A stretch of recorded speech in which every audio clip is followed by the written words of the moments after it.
Hello, this is Cecil Sunk here, and I've got a treat for you guys today. It's a really cool build that's been around for a while, but I've been bringing it back on ladder, and every single time I've executed it, I've actually won. So I'm just going to keep doing it until I start losing with it. And what it is very simple: Pheonix Immortal Allin. And the idea is that you get Pheonix early in the game, and you just let them stock up energy. And then when you finally push, you have a ton of energy to lift a lot of things into the air. And then your opponent's stalkers that are going to more than likely be forced by seeing the Pheonix are going to be crushed by immortals. And then you'll also have a bunch of gateways to warp and stuff during the attack. And you should be able to just obliterate most any build that I can think of. I think the strongest thing that could possibly be used against this build would be like some sort of zealot, like charge la archon type of deal, but that's super uncommon to use against someone going one base, and you'd have to do it pretty blind. So without further ado, let's dive in. You need to choose some sort of opening that won't let you die to a 4-gate. It doesn't really matter what it is. I personally like to advocate for the double stalker opening, triple stalker opening, double gate, triple stalker, as that's just what I've been doing in PvP for the longest time. I'm super used to it. I've got it down very, very well. And if you want to know the specifics on this opening, you can check out the triple stalker video I actually have in my channel. So, blasting through the early game. Note I get 3 gates because to me it looked like he might have 4-gated. He had a ton of chrono boost saved up, didn't show anything else. So I'm playing it very safe, adding 3 gates, getting a zealot and a sentry behind my 3 stalkers. And then after that, this is where it starts to get interesting. Robo first, and then a Stargate. You want the Robo first because that means early observer, which means safer versus Dark Templar. I chrono boost out 1 observer, and I use it to kill his observer because I have it timed to where mine should finish right when his is at my part of the base.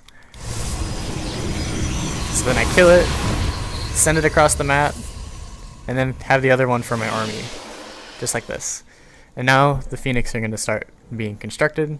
And the cool thing about this is you just chrono boost out a lot of immortals and Pheonix, spend the rest of your minerals on zealots, and you can delay the push by quite a while, because your push actually just gets stronger and stronger as your Pheonix get more and more energy. So it's not a deadline or anything, and it's very, very easy to execute this push because of that fact. So now I have an observer and Pheonix, so it's extremely easy for me to warp in on this high ground, so I'm going to do so. Most maps allow you to do this, so you should. I'm poking in the front to draw his army this way, or I'm trying to. He's not that stupid, so he's kind of sitting on the ramp.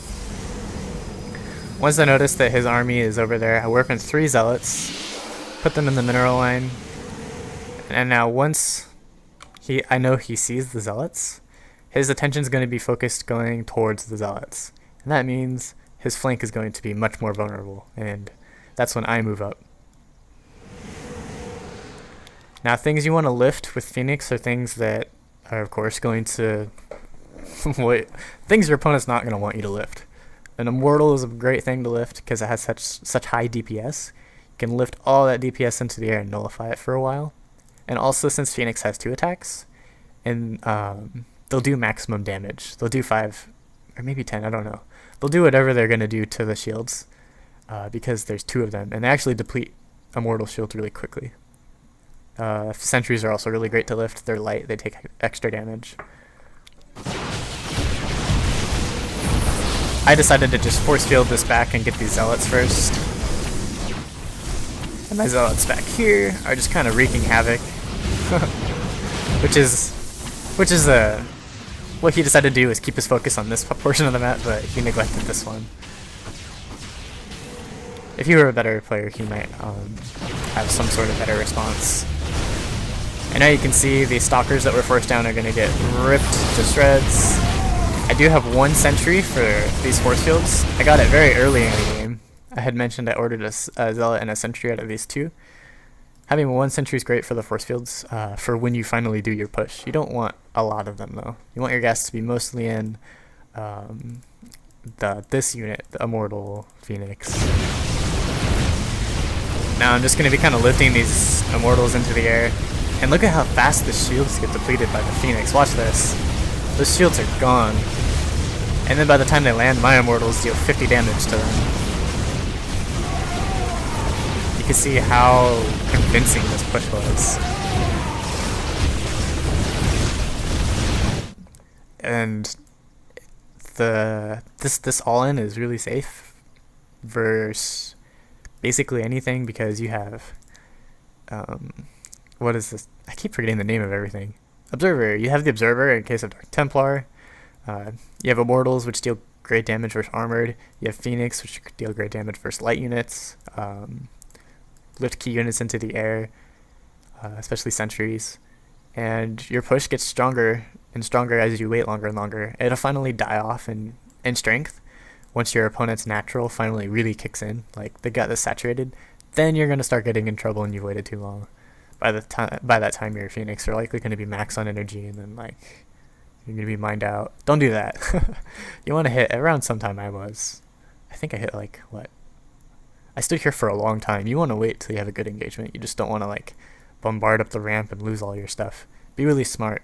You have the more like diverse armies, so make use of it and try to get a really good position. Like I didn't push up the ramp till I killed off some zealots, and I force fielded almost all his stuff up on top of the ramp. So I waited quite a while for that engagement. So there you have it, a really cool PvP build. You should be able to shred a lot of your ladder opponents. And like I said, if you want specifics on the opening, be sure to check out the Triple Stalker video. I'll try to remember to put the link to that in the video description. Be sure to comment if you have any questions, and I hope you liked the video.